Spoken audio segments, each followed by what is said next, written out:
noti 7 noti 2 kinana 48 kyenda ne noti 782 kinana 48 kyenda. Ye Kamran Enterprises and General Merchandise Limited.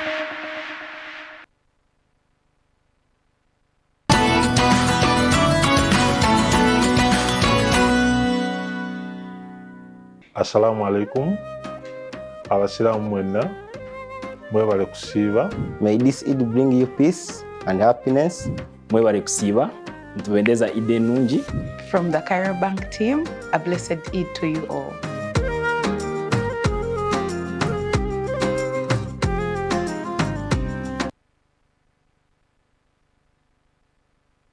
Proud by taking Mikoshi green tea drink. You wake up every morning to an energy-giving drink, brain booster for children. Every single day to maintain a happy and tidy home. You hustle relentlessly to think. At the end of it all, fatigue is the order of the day. Don't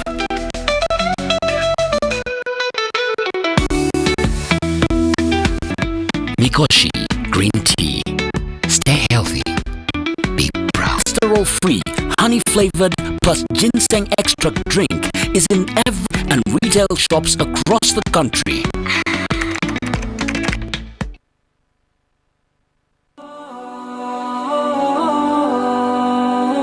So ours pretty, taste it and love it. Prestige Margarine.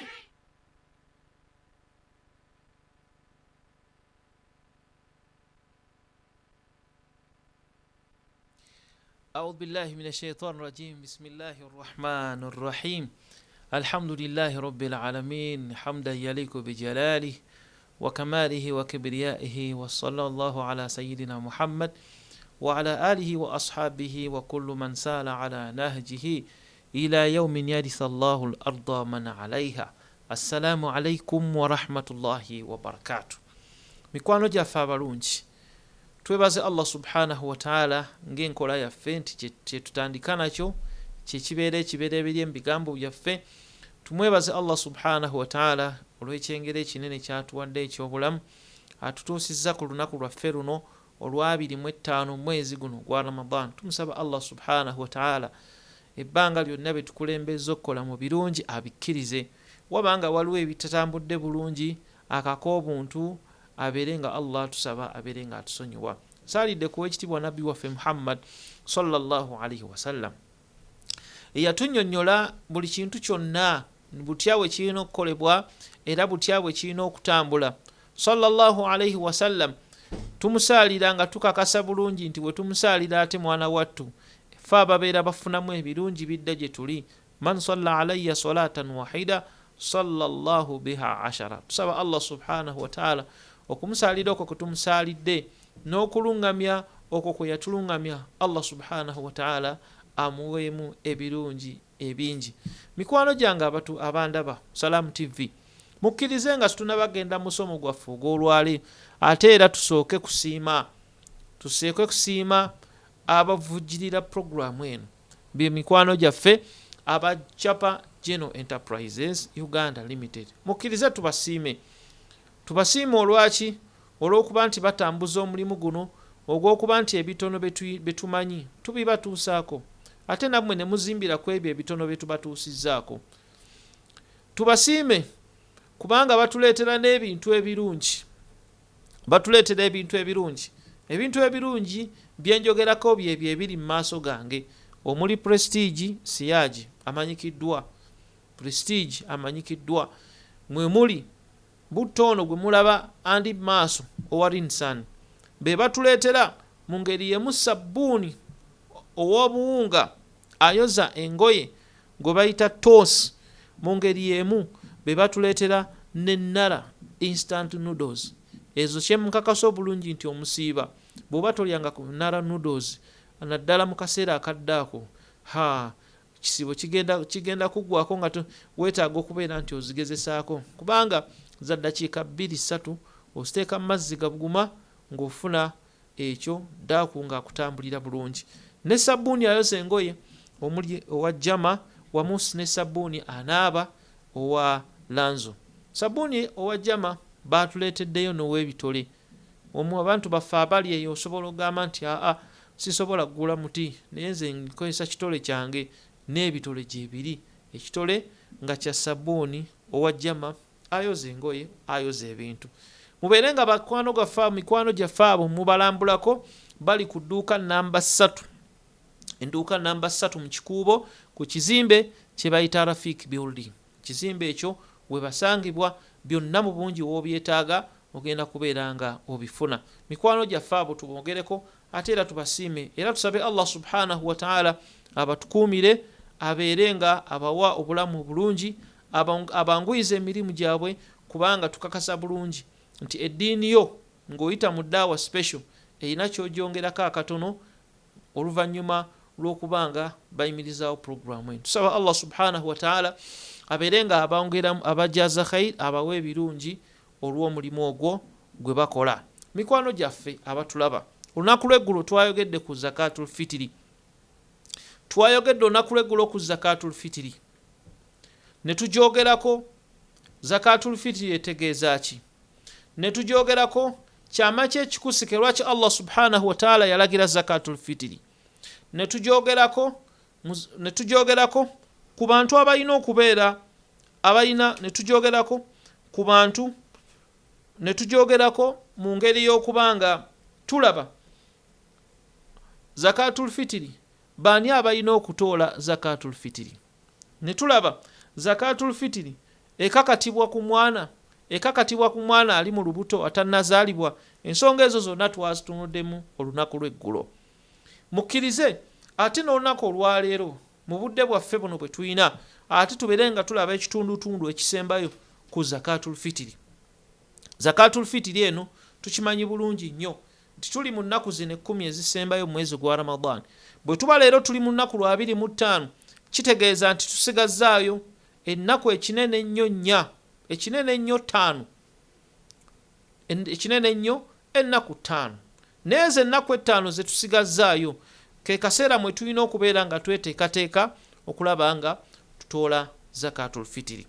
Zakatul fitiri ekolebwa mu nnaku zino, etoolebwa mu nnaku zino, etoolebwa mu budde buno, weeteekateeka mu budde buno. Naye nga sonnaba kweteekateeka kumanya zakatul fitiri butya bw'ogenda kugiwa, olina okutegeera amateeka agagikwatako, biki ebigifuga, kubanga buno busiraamu. Tetusobola kukola busiraamu waffe okusinziira ku ntegeera yaffe, wabula tubukola okusinziira ku nsomesa y'ekitiibwa nabbi waffe Muhammad sallallahu alayhi wa alihi wa sahbihi wasallam.